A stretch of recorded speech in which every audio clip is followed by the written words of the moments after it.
For decades, one simple pyramid has pretty much defined our entire idea of fulfillment. But what if that climb is a myth? What if you're actually already at the peak? Today, we're going to challenge a classic model of success with a really powerful new perspective. So let's get into it. I mean, you've seen this before, right? Maslow's hierarchy of needs. For ages, this pyramid has been our roadmap for a meaningful life. It's like a step-by-step guide to achieving our potential. And it's a concept that's, practically baked into our culture. But here's a radical question for you. What if the entire model starts from the wrong place? What if you don't actually have to climb a mountain to find fulfillment because you were born at the very summit? Stick with me here because this one little question, it changes everything. Okay, so let's start with a quick refresher on that classic model, Maslow's climb. To really appreciate the view from the summit, we first have to understand the journey we were always told we had to take. The theory itself is pretty straightforward. It's a model of ascent. You start at the very bottom and you work your way up. You have to satisfy those basic needs, food, shelter, safety, before you can even think about higher goals like purpose or personal growth. The whole journey begins from a state of deficiency, of lacking something essential. And the path is laid out in these really clear steps. You start at the bottom with your physiological needs, then you move up to safety, then love and belonging, then esteem.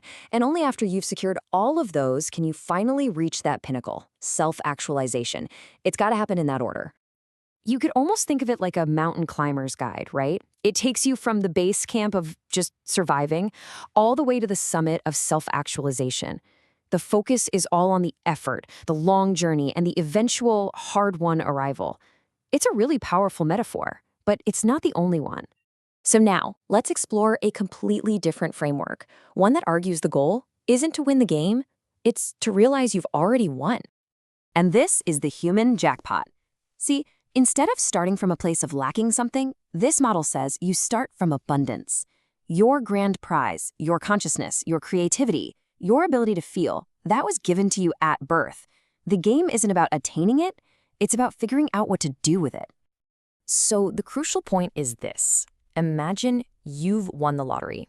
Not a money lottery, but the lottery of just being a conscious human being. You already have the ultimate asset. So the challenge isn't the climb. It's learning how to invest your incredible winnings.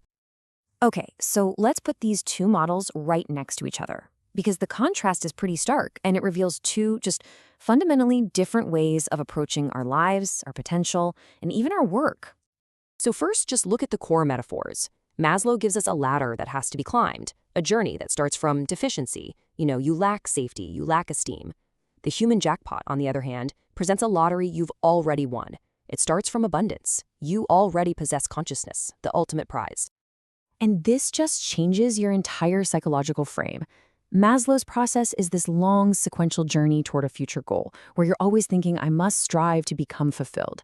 The jackpot is all about the immediate recognition of what you have right now.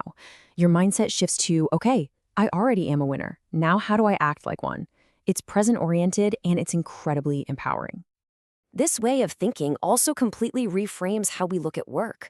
In Maslow's world, a job is just a vehicle to climb the ladder, right? Your salary buys safety, your team gives you a sense of belonging.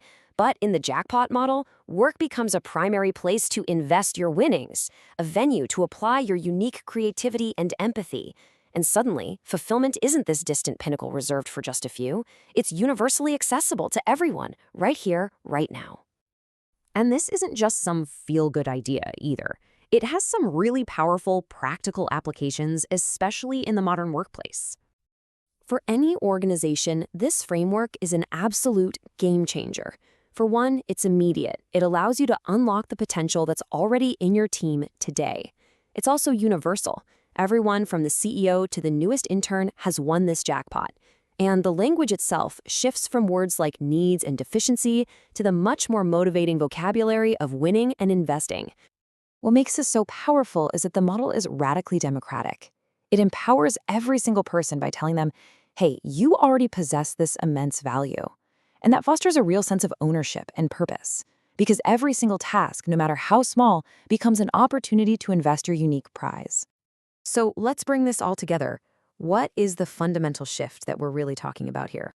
The old model, the Maslow model, it puts all the focus on the struggle. It's about the long, tough journey of becoming something that you are not yet.